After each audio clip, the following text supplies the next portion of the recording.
Welcome to another episode of Catalyzing Radical Systemic Change, where in my own language it's all about discovering, mapping, and cross pollinating the various building blocks towards a planetary civilization ahead.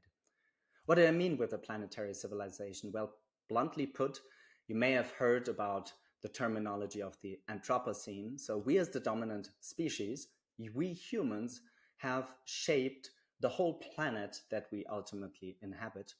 And in my understanding, we're on the cusp of birthing a planetary civilization where we become aware as the dominant species that ultimately our transition is to become aware that we are shepherding this beautiful marble in space for all sentient beings that are part of this large ecosystem. The topic today, usually I already know what kind of headline I give it, but this one is more of a meta reflection. It's a conversation about leadership, self-transformation, cultural transformation, and systemic transformation in the context of birthing this planetary civilization together. It's my utmost pleasure, and I'm super grateful to be in this virtual room connected in between Guatemala and Canada with Satyen Raja, whom I personally met only a couple of weeks ago at Frequency, which was a gathering of impact entrepreneurs and family offices. And we really had a very deep resonance from the get-go. And before I hand over to Satyen to ask him about his pivotal moments in his biography and really sense into that human being, what made him the creature that he is, in my own words, I would describe him as a somewhat a master and a beautiful integration of the masculine and the feminine, and in his own language, the warrior and the sage. Satyen, it's my great pleasure to be in this virtual room together with you and record that funky podcast. So, just that you know, it's kind of a pattern in my podcast before we dive into the topics to really give the people a felt sense of the full human being. Since you have a very complex biography, I don't mind how many touch points you choose, but when I ask about the pivotal moments is, you know, at the moment when we die or we write an autobiography, we will always pick this maybe 3 or 4 or 5 pivotal moments in our biography where we were waking up or we were devastated or there was a deep change in our lives. So having said all of that as a entry to the podcast, Satyen, the floor is yours, and I'm super curious to listen into the pivotal moments in your biography. Thank you for a beautiful introduction here, Alistair. Well, first of all, I also had a wonderful and powerful time aligning with you, finding our commonality, our spiritual backgrounds, our understanding in business. And so very grateful to be here today. Thank you, brother. So I born of an Indian family in Africa, Uganda, raised there just a little bit, then moved to England, fleeing the Idi Amin situation, and then came to Canada when I was 7 with my family. So immigrant family, father's side are all entrepreneurs going back generations. Mother's side is Gandhi family, so very involved with social service, helping humanity. And so my life has become an integration of those particular energetics, those paths, those karmas, those dharmas. And when I was young, I didn't really feel part of this world. I felt like this world is an illusion. And I didn't have words for it as a youngster, but I felt no one is real. What's going on? And I brought it to my parents. They didn't know really how to deal with this. And then I was watching TV as a kid and watching Kung Fu shows. And when I saw the first few Kung Fu movies and the TV show Kung Fu, and I saw Bruce Lee and all these things, I had a huge awakening. I had a past life full regression. I had an experience where I saw myself in the temple, Shaolin temple, and that was my path, my life. And I didn't know how I ended up in this world. And so I brought it to my parents. I said, Mom, Dad, I don't belong here. I would need to find my Kung Fu master. And poor parents didn't know what to say, how to deal with it. But they encouraged, I was blessed. They encouraged me to follow my spiritual callings. They were traditional Hindu parents, but they didn't say, hey, you must be Hindu. When I asked them about God, philosophy, spiritual life, they said, son, we're simple.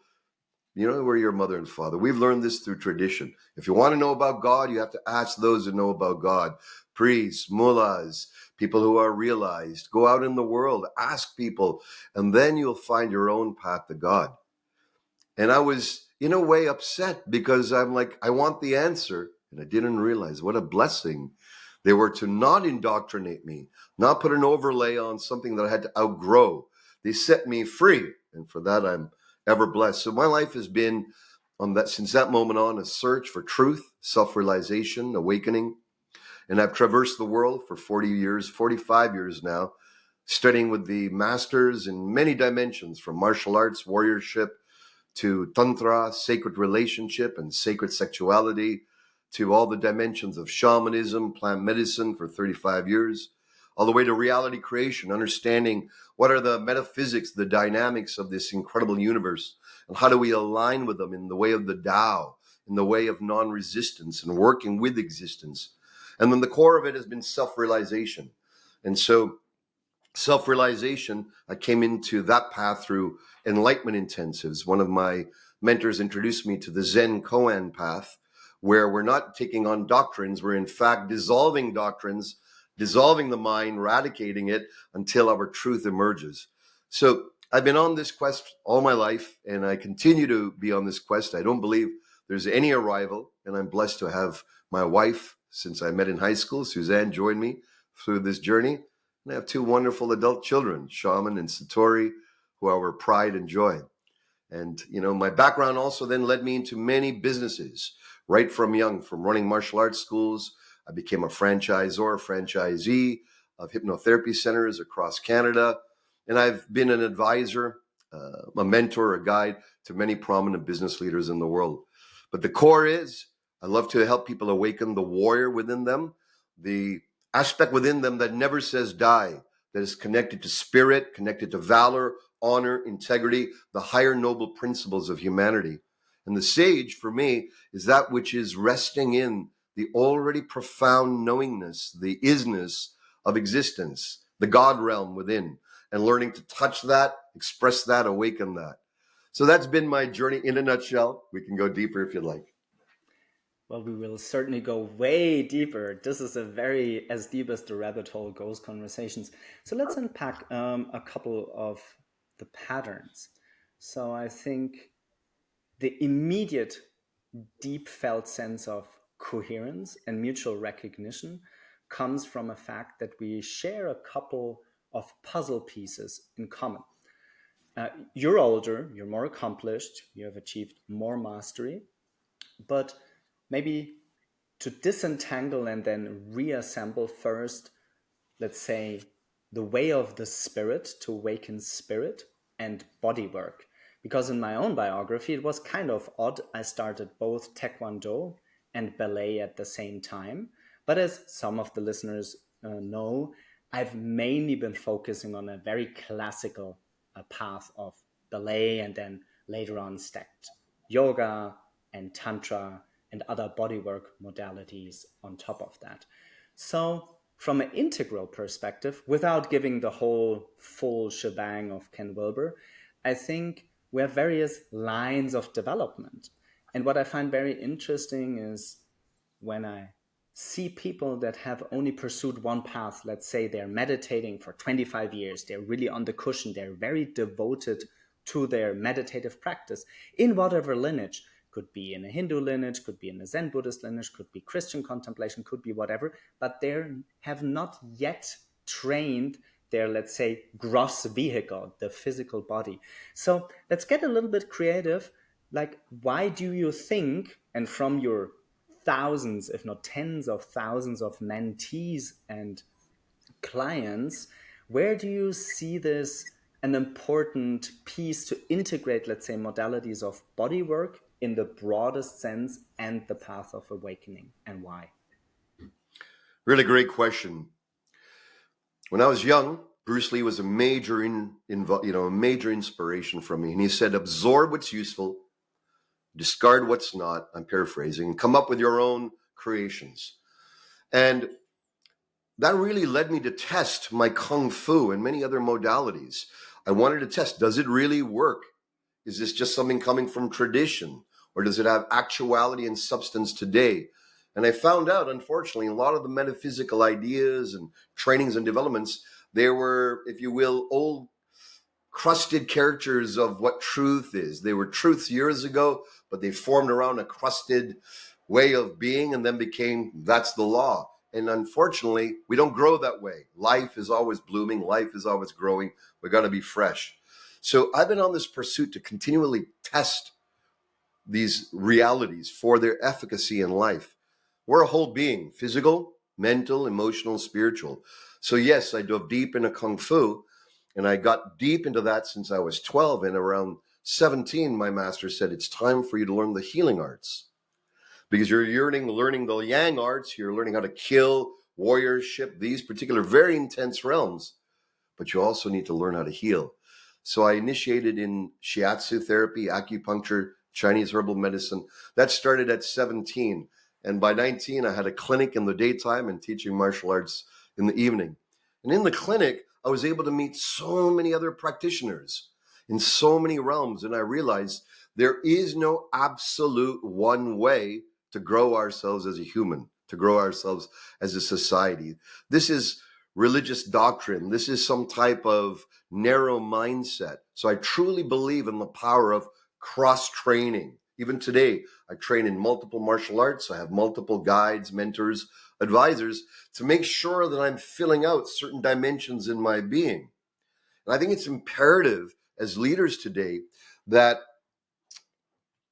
we don't isolate ourselves in our own knowingness and our own mastery. It's imperative. The I Ching, Book of Wisdom from China, thousands of years old, it says the superior man, the leader, the superior king, queen, deludes themselves, topples, when they only surround themselves with yes men. And they don't seek advice out of those who can point fingers at them, expose their shadows, illuminate their light. And so I've been surrounding myself with masters, with brilliant seers from the feminine dimension and the masculine dimension. I have very powerful female guides who've been with me 40 years, one of my mentors, Anjali. And I've had the equivalent, very powerful man, warrior, man of principle and truth, Lawrence Noyes, and many others.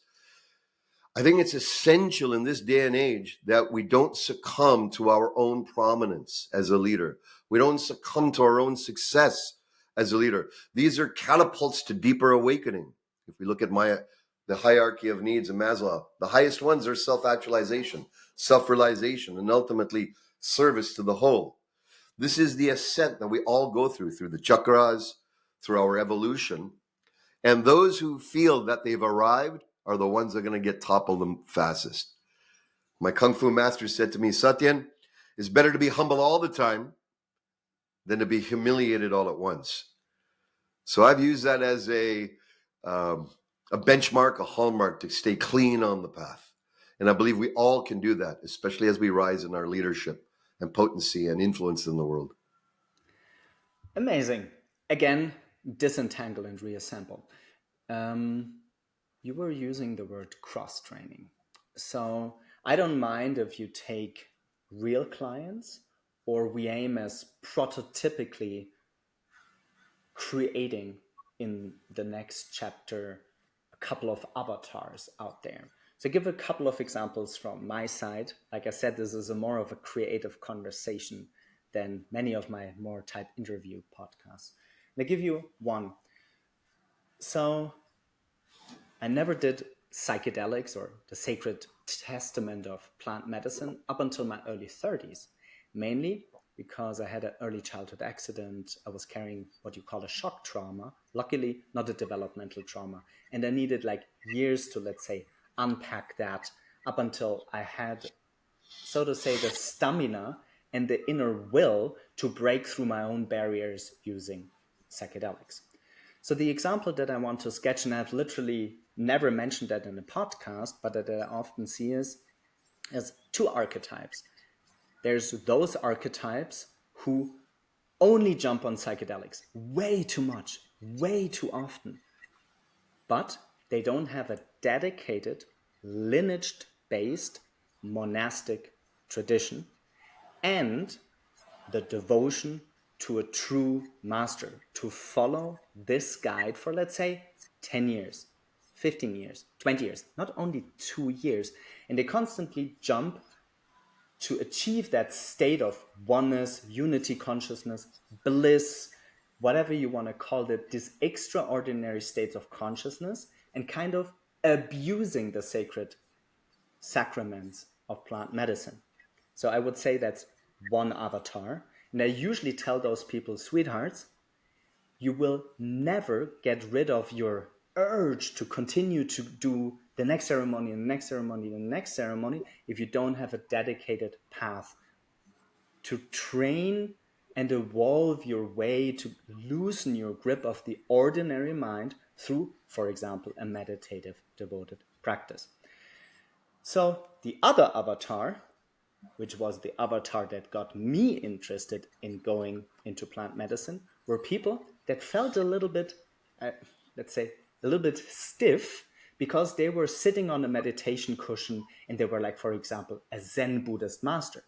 So the very first guy that I met, who was a full Zen Buddhist master, he was short before his 50th birthday. He said, I don't know why, but I feel called to go into the rabbit hole of plant medicine. And then over the course of only like 2 years, and I was very close because he lived in my university town, but he had this like rather stiff monastic Zen Buddhist practice, koan practice, like all of that. And he had never done psychedelics.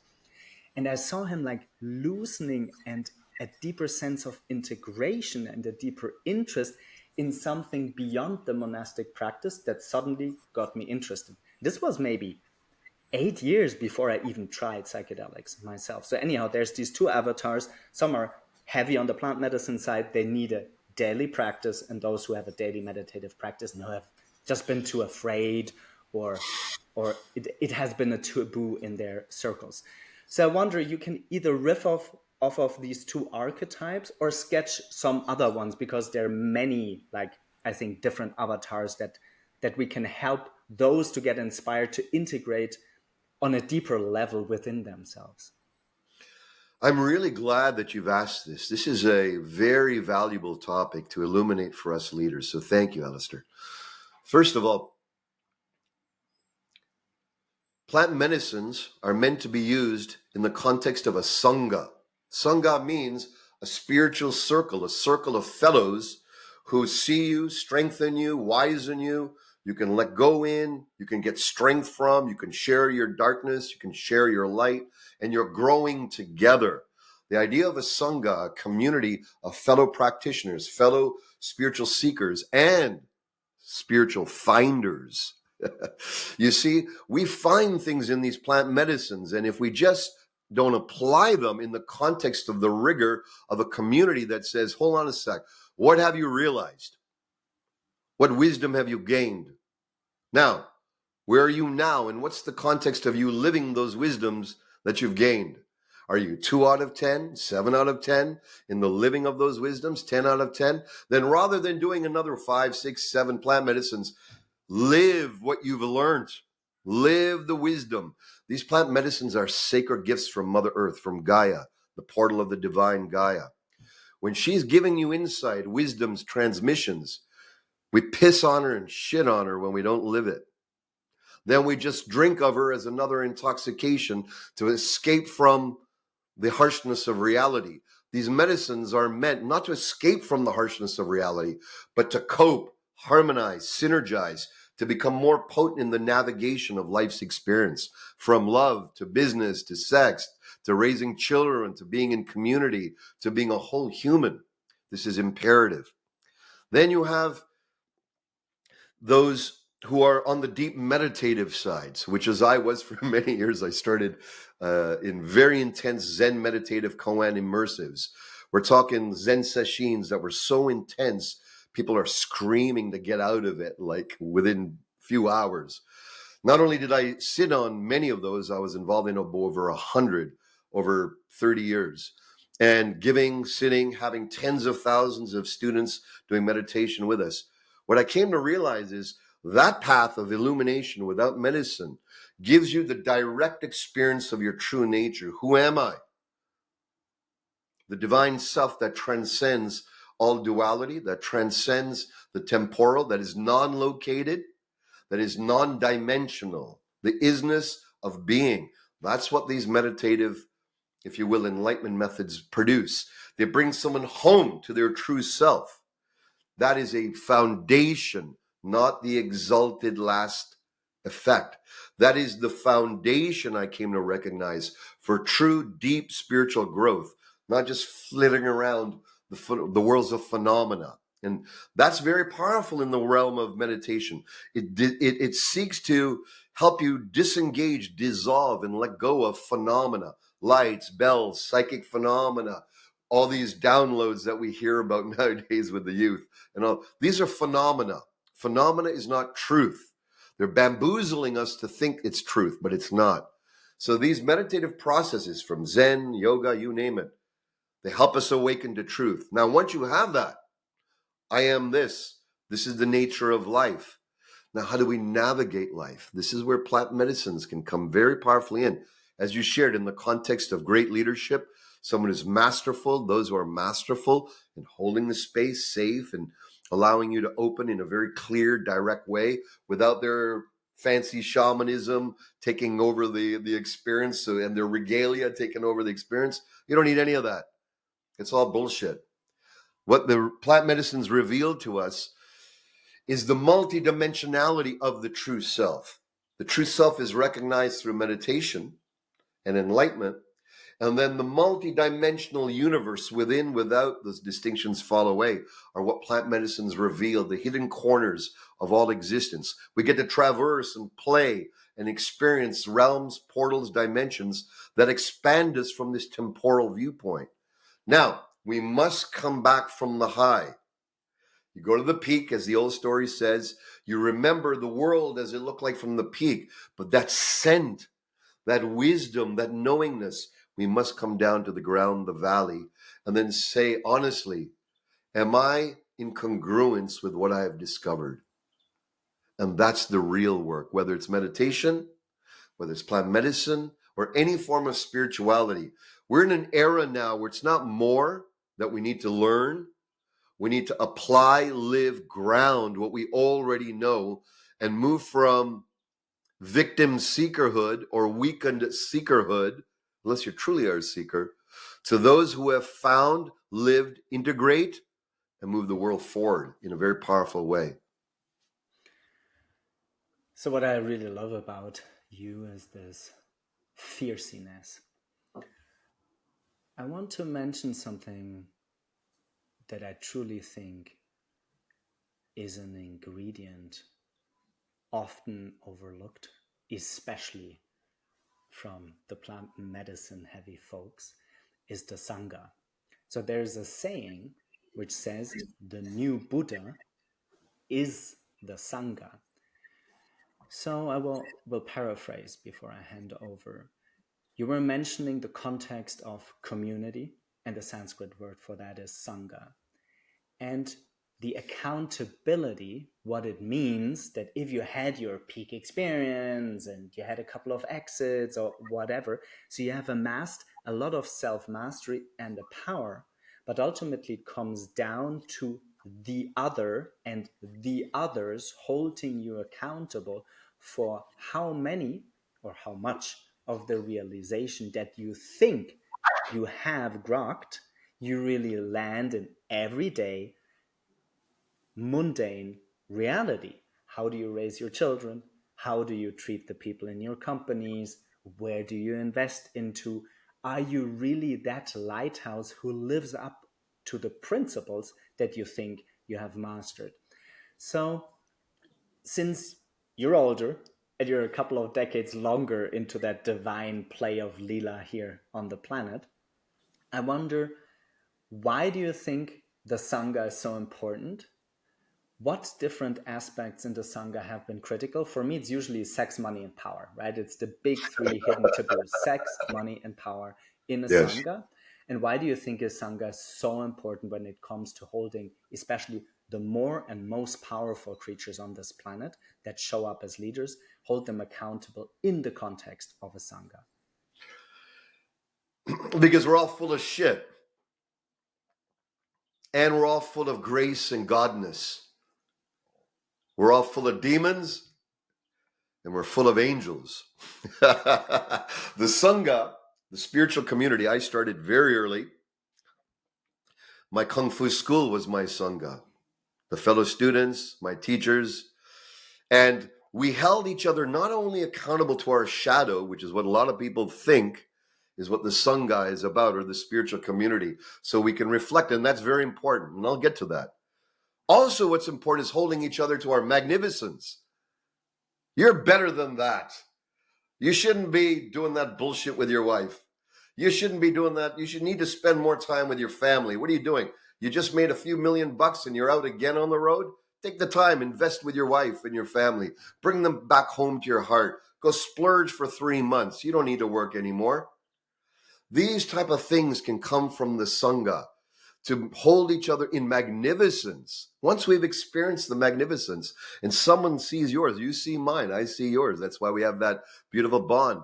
And we get to flourish, nourish each other's magnificence, and we get to illuminate and support each other's weaknesses in any areas that we need to strengthen. You have brilliances and strengths far beyond me. I have my experience beyond you. We can share in this community. We can receive, we can be an open vessel to receive the multiple wisdom. You know, one of the things in my Tantra Sangha, we get reflections on our sexuality as a man. I get other brothers who tell me, okay, what degree do they feel my presence? What degree do they feel my claim in the world? What degree do they feel my penetration of spirit and my gift in the world? And they'll say, brother, you're doing great. 7 out of 10. This is what you're doing great in the world. And they'll praise me, and I'll do the same with them. But then they'll say, hey, to get to a 10, show the world more of this. So it's not just loosey-goosey. We give praise, acknowledgement for the growth, the impact, the expansion we are making, and we get our brothers and sisters who care about us to say, okay, see this area, tweak it a little bit more. That way we're in a continuous evolutionary cycle. We're moving higher and higher with no arrival. This is the power of that. I've had that since I've been a child, and I'll tell you something. It's shifted my life. I don't even know what I would be without it. I'd probably be I don't know where I would be without it. All right. So I think this is an underplayed area. Why? Especially those of us who are business leaders. We're badass. We're strong. We have our own brilliance. Why the hell do we need all types of people around us to do this? Why do we need peers who can see us? You don't. You don't need it at all. But if you want it and you're hearing the wisdom of what we're saying, then your evolution, your expansion will just go through the roof by having the humility to receive and the heart to share the good, bad, ugly, indifferent, and amazingness in your fellow leaders. You know, we just came from this very powerful frequency gathering. And the leaders that had gathered, we had shared these type of experiences. We did practices and drills to illuminate each other's presence.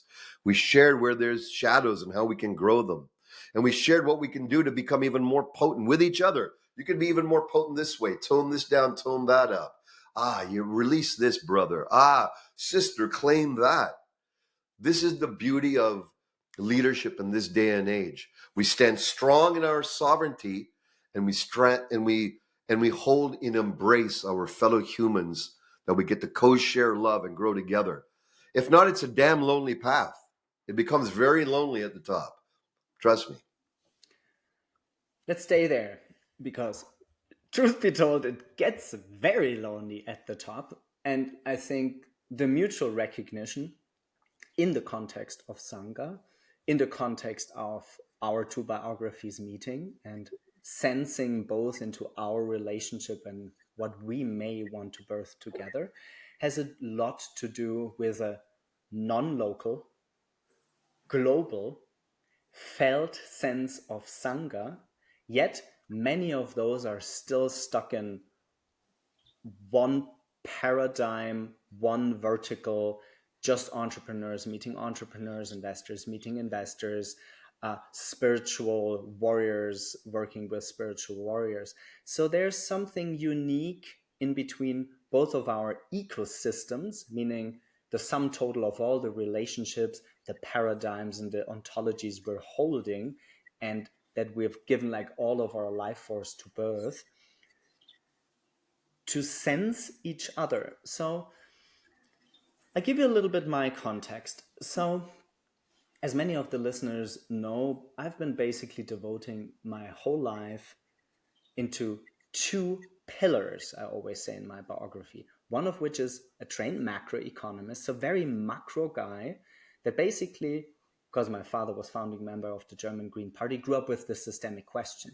So ultimately really questioning everything out there that is infrastructure, like the banking system, the monetary systems, how society is built up, the incentive structures of, in my language, like late stage capitalism, right? A very extractive nature that we created a system that by and large tries to externalize all of the costs it's producing to the less dominant species, the plant kingdom, the animal kingdom, and the future generation. So that's the macroeconomist. And the other one is the mystic, right? Because much like you, I've said decades, less decades than you, but still a couple of decades, with enlightened masters and shamans and tantra teachers and body workers and trauma therapists.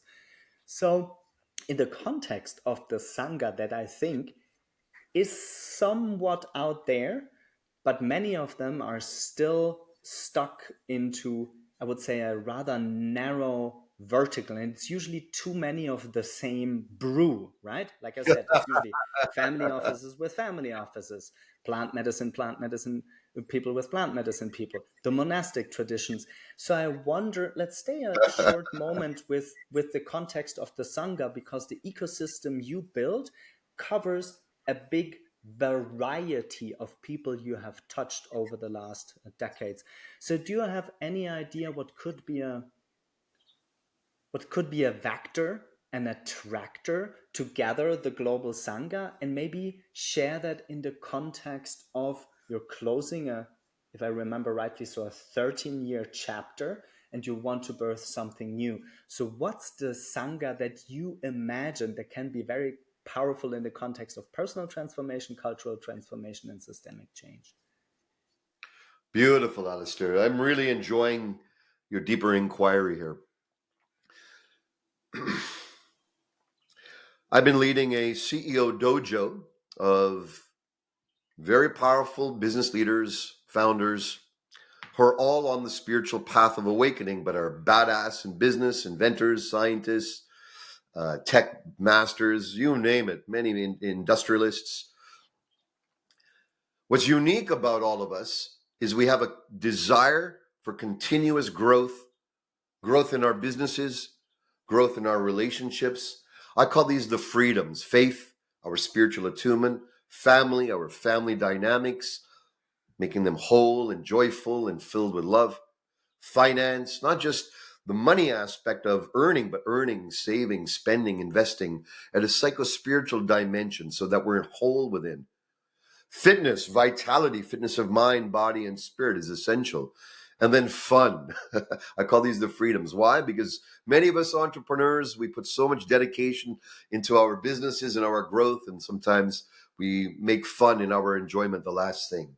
And so we've been holding each other to these freedoms so that we hold each other powerfully. On our own, can we do it? But together with the various forms of insight, reflection, tech masters, masters in technology, masters in psycho-spiritual development, masters in relationship, so many different types, and we get to infuse each other. The reason we don't do that, and one of my, as yours is a pet peeve, is staying only in one clique. You become incestuously bouncing off in this chamber of mirrors, reflecting back only the same thing. There's no challenge. To surround yourself with others outside of just your narrow bandwidth of capacity and interest, that's humility. And that puts you in danger and puts you out of the comfort zone. So I like to make sure I'm not in my comfort zone. I'm at my edge. The warrior, the sage, the true leader grows at their edge. If you're not at your edge, you're dying. And what I mean by edge is like, wow, this is getting real. This is real. And I want to be in that real spot where the life force is awakened. There's an edge of life. There's an electricity coursing. A lot of leaders have lost that edge and succumb to the comforts of the circles they already know, where they're just, clanging, bowls and crystals and doing sound breath ceremonies and whatever, whatever you're doing. But they're just doing more and more and more of what I would call spiritual parlorism, spiritual Disney play. It's like going to amusement. Oh, I'm going to do the breathwork amusement. Now I'm going to do the plant medicine amusement experience. Now I'm going to do whatever. When we move beyond the amusement and we tune into what must I do to live, love, and die complete without regret. That's the power of the ultimate circle of influence and power. What must I do to live, love, and die complete without regret? Now, that's the biggest question and the biggest purpose in the way we're meant to live life, I believe, as leaders. And if we answer that question truly, it'll continue to evolve. But if we don't ask that question and we're not held in a circle to ask a similar type of question, then we'll default to comfort. The ego hates being at the edge. The ego hates taken into the psycho-spiritual dimensions where vulnerability, openness, and true embodiment of the knowingness is expressed. The ego doesn't want it. The ego wants more fanfare, more experiences, more experiences, more experiences, rather than carving a path of truth. And so I believe it's essential to humble ourselves, to be at our edge, to have friends, family, mentors, guides, teachers who hold us to our magnificence and our light. And I don't want to beat this issue up, but it gets tougher when you're at the top. I work with some of the, very, very successful, 8, 9, 10 figure entrepreneurs who've done extremely well in their lives financially. And the higher you get, the lonelier it is. And the lonelier it is, the more you're left in your own shit, in your own pool of the stinkingness of your achievements. In Zen, we say your achievements are a stink. It's like a shit. And you want to hold them, but you don't want to get intoxicated by the smell of shit. All right? You want to move beyond. To do that, we got to be at our edge. And that's the courage of the next generation leader. The next generation leader is the one who has the courage to go, okay, I'm complacent. I've been complacent. I've not been at my edge. Let's go for it. Let's make it happen. And they risk the comfort of their safety to venture into the unknown of spirit. And that's my challenge and invitation to everyone, including myself here. Beautiful. Then I will be quite some words, but let's give you my vector that I think is so bold and big that ultimately it scares ego, it crushes ego, and some people think it's too bold. And I really mean it. So my gut feeling, it's just a gut feeling, that when I die fully and fearlessly and surrounded by my loved ones, that I will see the seedlings of a planetary civilization. I will paraphrase some of them. Oh.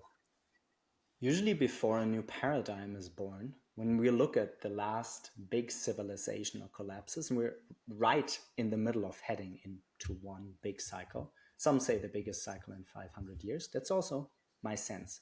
Before colonization, before the discovery of the Americas, before the Enlightenment, before capitalism, before AI, I think it's my sacred dharmic duty to think big and bold. And by the very nature, this is a very elitist endeavor because the power imbalances are so staggering that in my language, I don't think there will be another French Revolution, And I won't go into the there's a warmongering agenda out there, but I think we have a felt sense that the poorest of the poor, the most disenfranchised billions on the planet, most likely won't spark the next revolution that won't be televised. I think we can seed a new pathway on a whole nation state level. I don't think it will come from the centers and the biggest superpowers. New Zealand may be an example, maybe Costa Rica. there may be network states that, besides them, so far at least most of them that I see rather having a libertarian stance, that huge private land holdings will be a living playground of trying to test really Sangha, all whilst prototyping and testing what does it mean as a community, as a village, as a small town, maybe as a bioregion, to test how can we close the many loops, right, that we have artificially created in modern capitalism to honor the nature, the earth, the soil, the river, the water, the clouds, the plant kingdom, the animal kingdom, and us as humans as the dominant species. So what I imagine when I die, I mean, there's more optimistic and less optimistic scenarios, but that I see islands of sanity in a mainstream paradigm that's still caught up in fear, flight, fright, or like attack mode, basically, because all modern systems, all social media systems, all media is set up to have us kept in the amygdala. And you know yourself, and I reckon most of the listeners, that once you embark on a spiritual path of growth, including embodiment, including nervous system regulation, is like, how often do we get up caught in these systems that keep us trapped in the amygdala?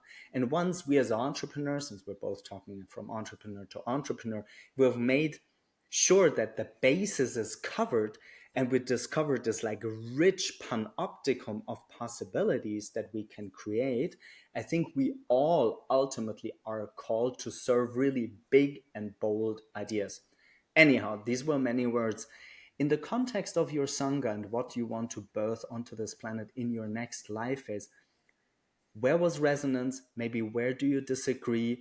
And when people are still caught up in their big egomaniac behaviors, what's usually the vector? What do you throw at them, which is so much bigger than themselves, even if they're a centimillionaire or a billionaire? Because to birth a whole nation state in a new paradigm ask for a good chunk of billionaires, not just like one or two or three. So anyhow, I just wanted to go like as high as possible from a legacy perspective. Yes.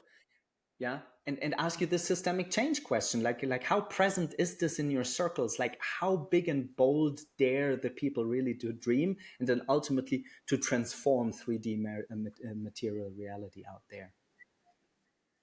Beautiful, Alistair.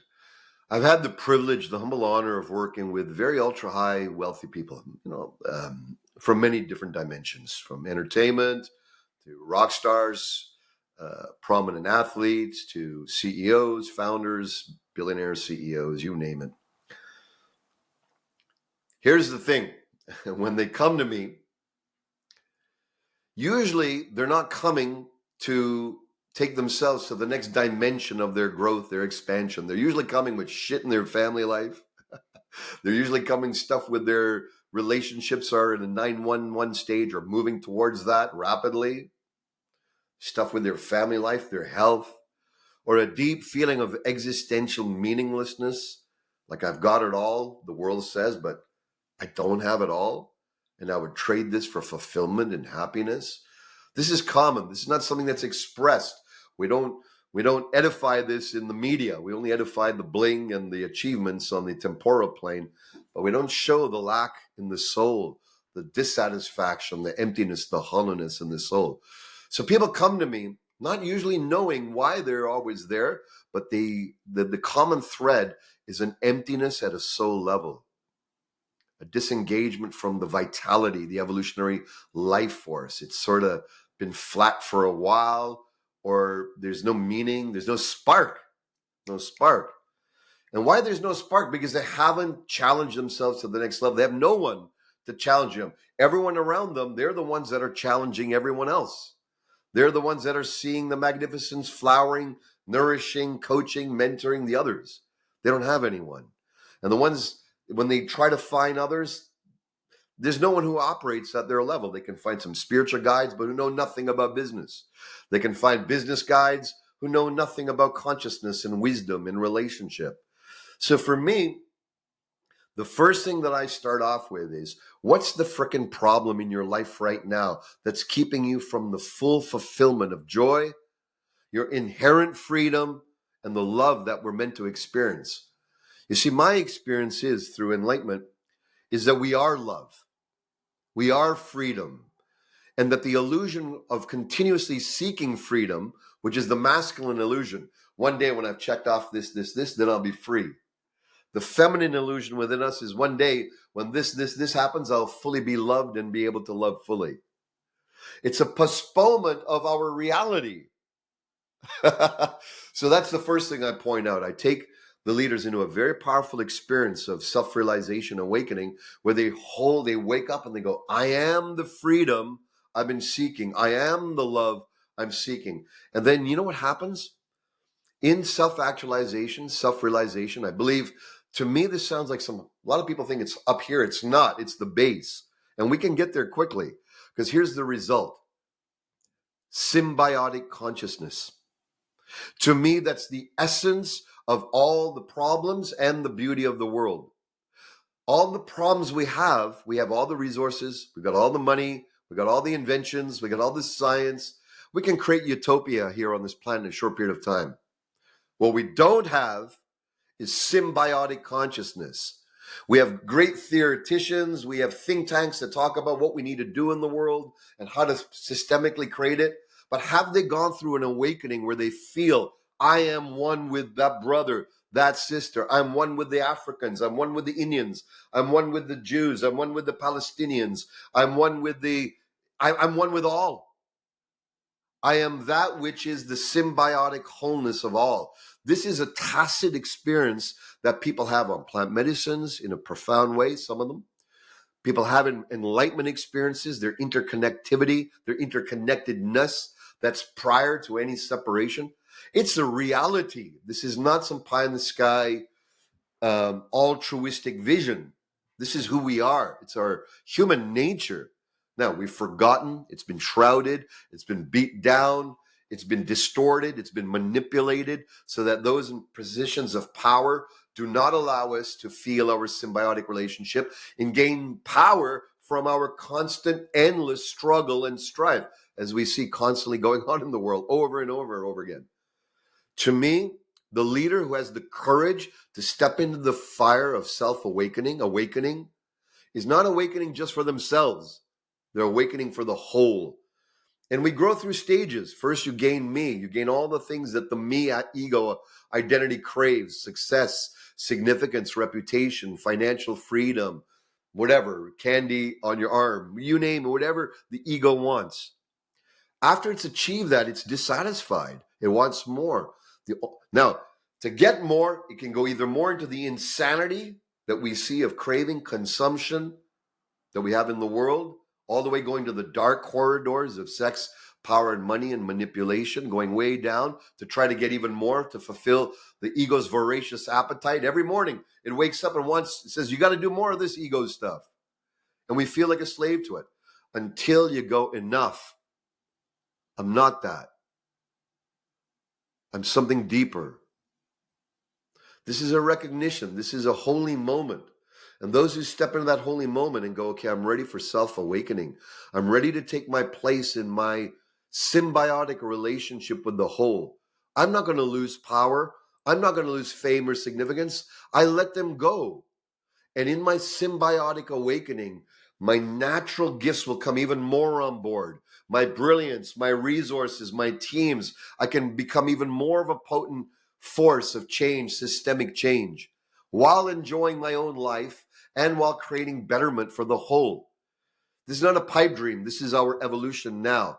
Either we take it as business leaders and we step towards that light, we step towards that potency of symbiotic support of the whole, or we self-corrupt and die. Even if we are not dead physically, we're going to be dead in the soul.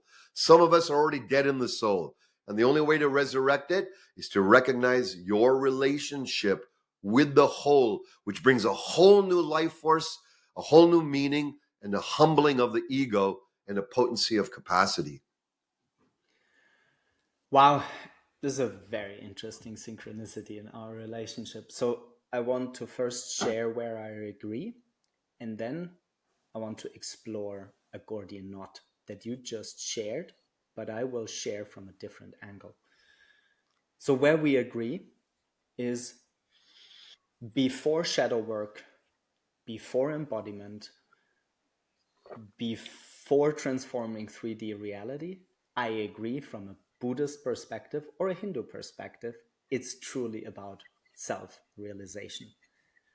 And it took me 20 years up until I really had not just like this one-off short here and there, you know, like kind of Satori Kensho liberation moments, but really had the embodied sense of, okay, this part of my karmic journey is done. I had a very profound realization at age 37, actually in trauma therapy with a female master who built up like Pune 1 and 2, so the big Osho communities, and she did set up the frameworks, you know, for yeah, tens of thousands, much like you, for tens of thousands of people over many decades. So I had this felt deep realization, but for the first time in my body, like fully embodied, not out of my body. It was a very different type samadhi experience. The Gordian knot with whom I'm wrestling for over a decade, maybe my whole life, is how can it be that many, I don't want to say most, but at least many, the majority of people that are in positions of power, financial abundance, vastly privileged, like the two of us, so they are already in the top 1% in this lifetime, in this generation, they have a somewhat functional family relationship, whatever. So you would say they have it all. You know, these are the people portrayed in the media. These are the global superstars. These are the influencers. How can it be that many of those don't have the balls or maybe the emotional capacity to apprehend that from a global perspective, a planetary perspective, a civilization design perspective, truly the threshold to birth that planetary civilization and to get really bold and not just set up another set of a successful company, because you know now finally how you set up successful companies, but in that symbiotic Yes. relationship create systems that create more abundance for other people and for the other sentient beings and the soil and the earth, like regenerative business models. So this is really a Gordian knot with whom I'm struggling. Many still feel like they're kind of enlightened, truly. Many of them have had many of these enlightenment experiences, but they're still in a somewhat kindergarten, primary school, personal relationship of not wanting maybe to sense and feel also all the suffering and the pain and the collective doomsday that is waiting for us as a species. So this is not a specific question, but I hope you did get a felt sense of this I get what Gordian you're saying. knot. Yeah, curious on your thoughts. Look, the ego has a voracious appetite, the sense of the I, the me. One of my old teachers said years ago, Satyen, just fulfill it. Go crazy with it. Try to feed your ego with all its needs with sex, power, and money. Go ahead. No, master, I want to transcend these. I want to transcend them. Okay, try transcending them. Okay, try transcending them for a year or two. But they're still there. All these desires for sex, power, and money, still there, still there. And this goes on and on and on. And he goes, look, until you fully fulfill those and you realize there's an end, there's a diminishing return, you're going to want to still crave it. You'll still crave it at a superficial level. Your ego will still crave it. So go for it. Go for all the sex. Go for all the power. Go for all the money, the accolades, the significance, the reputation, the stars, the lights, or whatever the hell it is. Go for it. And for most people, that's where they die. They go for it and they die. They achieve things, they die. But there's a few who are like, okay, I've gone for it. They've achieved, as we've shared, they're in privileged positions of power and influence and impact and resources. And then they go, this is where you get to go. This is where you get to ask yourself, If I keep going down this line of more and more expansion gain in that way, is it going to make me happier? You'll probably do it with your eyes closed at that stage, but it won't. It won't make you happy. Then your evolution. Our evolution goes in stages. First, it starts with me, and when you fulfill the me stage, that could take 10 years, 20, 50, 20 lifetimes, who knows? Then you start evolving and you recognize the law of diminishing return. This is not fulfilling anymore. Your heart starts to open, your being starts to open. You start to see that I can use my resources, my brilliance, and create more of a we. And wow, I'm part of a world. And you create even a higher level of structure that includes now we, win-win, omni-win, rather than self-gain. This is the next evolution. Now, you might go down there for the rest of your life and be happy and fulfilled, but sooner or later, some of us will go, even that has a diminishing return. Even that feels a little flat now, maybe after 10, 20 years of immersion. Then it becomes the third dimension, which is the all. You feel yourself as part of and responsible for global systemic transformation, change. Not everyone's there yet. Some of us still got to go ahead and grovel at the ego's demands.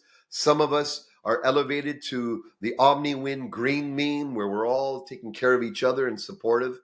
And then when you've done that enough and you're still bored and your soul's like crying for more, then you're ready for this initiation that we're working on with Alistair and our comrades and our colleagues, the ones who recognize what else is there to do in this life, except now with who we are and what we've cultivated and what we've achieved. Why can we not work on what else is there to? Everything else is boring. So go for the meta omni win, the meta world systemic change. That's my freaking challenge to you, especially those of you who've made it strong.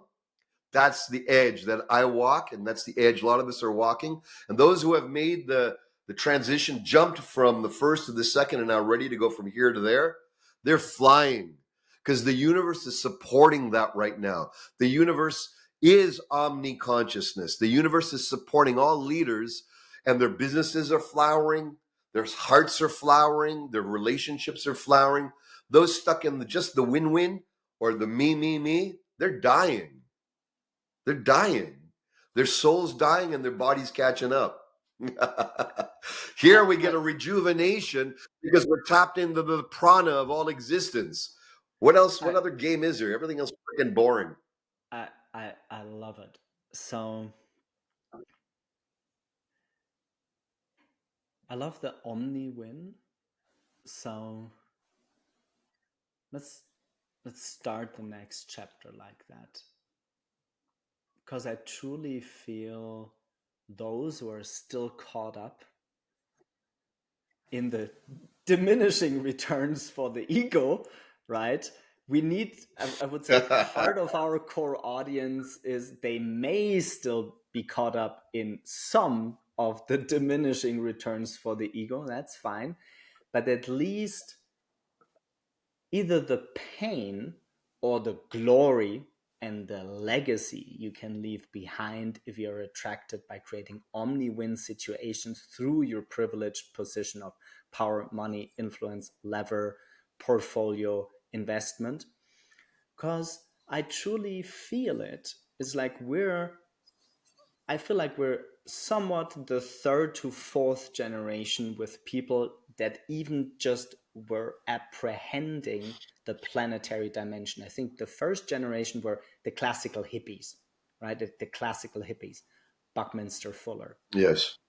Let's say the second generation are the founders of Whole Foods, conscious capitalism, Integral Institute One, something like that. So maybe we're the third generation, because I truly feel that there's no official numbers, but my felt sense is we have 100 million, maybe a couple of 100 million each year that get initiated by sacred plant medicine. And hence, with all the problems that we have been covering, have the possibility of a true deep awakening experience in their life. And that's a pretty big proportion when we look at the planet in total, like how many people do ayahuasca or peyote or assisted, like psychedelic assisted psychotherapy, or all of that. So there's a new generation of leaders that have really done the profound work of awakening, inner healing, or shadow work, in order to then ask themselves, okay, what's the fucking biggest picture, boldest, badass version of myself if I truly want to leave a legacy? So these were many words.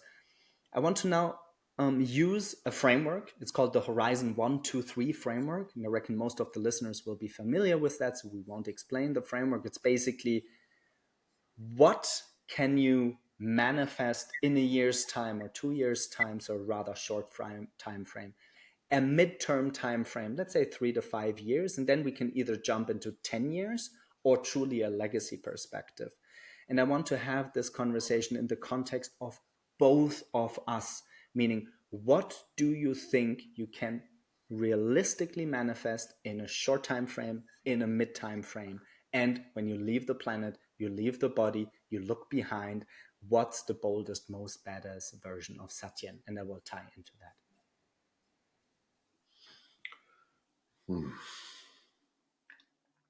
Thank you for the challenge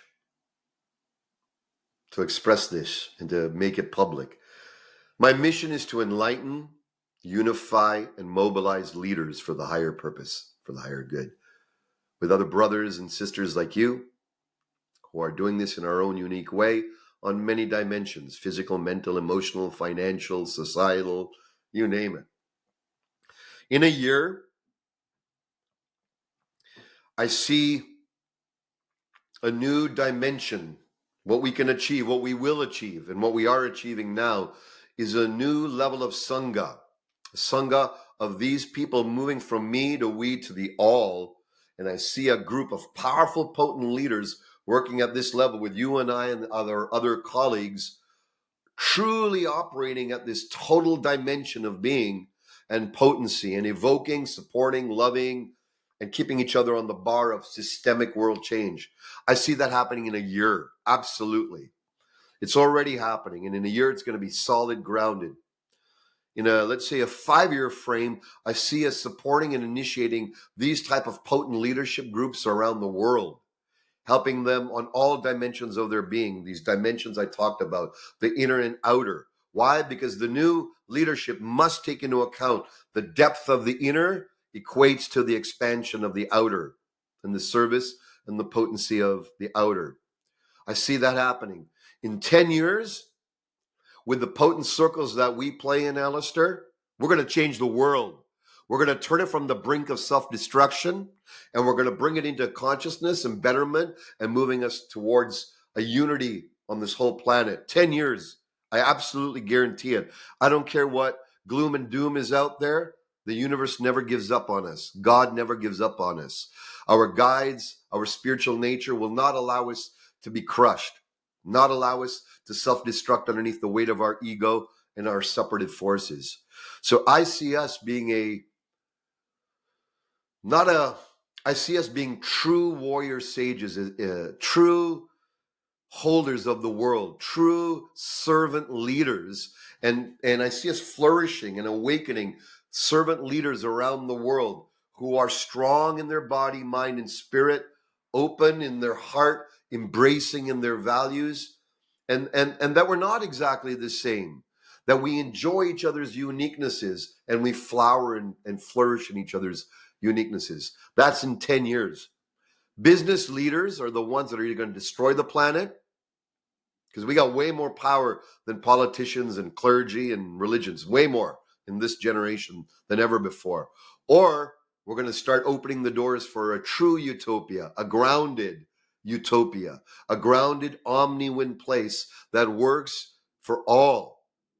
This is the legacy that's in everyone's heart, whether it's in this lifetime, your 10th lifetime from now, or 100th lifetime from now. If you hop on it now, the ride is a lot more fun. If you delay the ride, the universe wants you to ride, and you're then staying in the shallow waters, then go ahead, take your time. But the world might burn around us. If we don't take our time and we all step into our dharma as it is now, fully on our edge, loved and supported by those like us,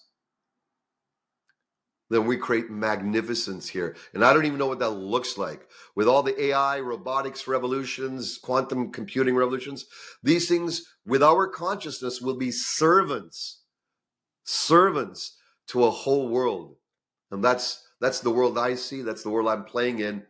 And join us. Join us. Yeah, I just want to give that a little bit color, a different embodied experience, but very much in resonance. So yeah, I truly feel that encounter for the first time in 8 years calls in a joint collaboration for a global sangha. I think we were very clear on the specific ICP, so to say, the ideal customer profile. So checkbox on green on a 1 year timeline. For the 5 year timeline, I just wanted to give it more color. So I think in a 5 year timeline, there's very realistic setups of medium-sized network states. Again, the network states, and there's a bunch out them, many of them, if not most of them, are pretty libertarian only. So from a memetic perspective, I would like to challenge that and to create a Yes. ownership, governance structure, and a process design for these network states that are truly omni-win. Can be a couple of thousand acres, right? Let's say a mid-sized village, and really prototype what would it mean from a societal level, governmental level, ownership level. How do you stack these different regenerative business models into each other to really regenerate whole bioregions? I think that's a realistic 5 year network state scenario. In my scenario for 10 years, and I don't think I'm too optimistic, is that the outliers the of the panopticon of seemingly independent nations, there are some who are independent enough. Could be, for example, New Zealand, could be, for example, Costa Rica, but there are many other possibilities out there that people, again, full stack from governance, ownership structure, not going the usual central bank digital controlled currency route, right? That will disenfranchise even more the poorest of the poor, but to really create currency designs that are truly peer to peer, that are truly asset backed, and not an arbitrary bet like into the future, which is like basically fiat currency and central bank digital controlled currency. It just creates a liability into the future and issued privately, into the pockets and getting pocketed into the richest 0.1 over 1, 0.1%. Really, it's really just a tiny fraction of the people who profit from like central bank digital controlled currency. So peer-to-peer currencies. And I imagine also in 10 years, from a process design perspective, much like you shared, that there is a synthesis across lineages, across traditions, from monastic traditions to indigenous to pagan, to truly integrate deep divine feminine wisdom and deep divine masculine wisdom, but as a higher order synthesis, including also the shadow work, and not only the path of, let's say, awakening and ascension and leaving the body, but a fully embodied version of this, let's say, global sangha. And maybe final point, I truly believe in a 10-year cycle, maybe even a 5-year cycle, we will have a completely different understanding of ownership. And with that, I will close and hand over to you for some closing words. Me as Alistair, as I'm building a global portfolio, yes, I have a desire to own an own plot of land, actually aspiring to buy a pretty large scale finca here in Guatemala, where there's enough space for many dozens of my friends if they want to build a house. But in the deepest sense, I would like to be that on a higher mimetic order.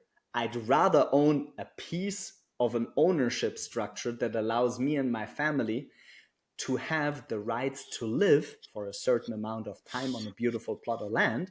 But maybe after that, we decide to spend a couple of years in Asia or in Europe. So a co-ownership of assets where there's just more freedom of expression than like needing to stay put on that beautiful one plot of land in Guatemala or you in Canada. So these were many words. I think maybe before we leave the conversation, is there something bigger, bolder, more daring, a dash scary, even for you, because even you sometimes get scary, but that's not part of the conversation, right? It's like, is there something bigger, bolder, and more badass than your 10-year version? If I remember rightly, so you're in your 60s, early Yeah, 60s. So you still want to live I'm 25, 50. 30, 40 years. You want to crash the 100 barrier. So is there something even bigger and bolder, kind of almost like as some like closing the circle of this conversation words? Yes, yes. Well, first of all, I just want to acknowledge and support all you've shared about your own vision.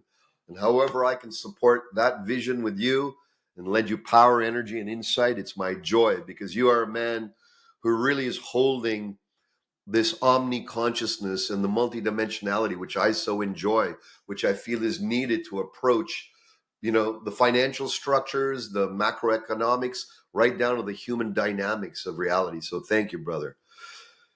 The biggest edge for me is not only the world getting along, but my biggest edge, biggest thing is how can we bring illumination and healing, as you said, the shadow work, the psycho-emotional work to the public, to the huge. I would love to see tens of thousands, millions of people go through enlightenment intensives, which is an awakening process. And I'd like to see millions and millions of leaders specifically, go through the inner consciousness work to clean up their shadow, to clean up any dynamics around sex, power, and money that are not aligned to spirit, that the ego has captured.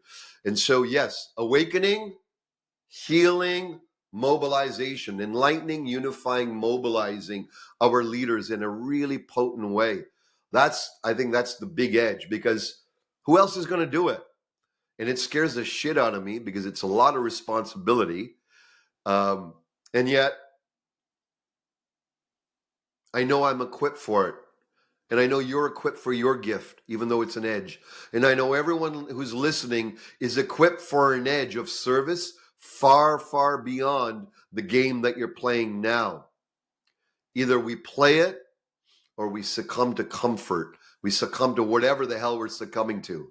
Complacency, normalcy, just doing the things we used to do. I just let go of a multi-million-dollar company, which I do every 10 years. I let it go. I usually dismantle it. I usually give it up to the chagrin of my family and close friends that go, "What are you doing? Are you insane?" My teacher taught me this years ago. He says, once you have something so magnificent, so powerful like this, the moment you can do it with your eyes closed for years, you can wake up out of bed, it's time for your next edge.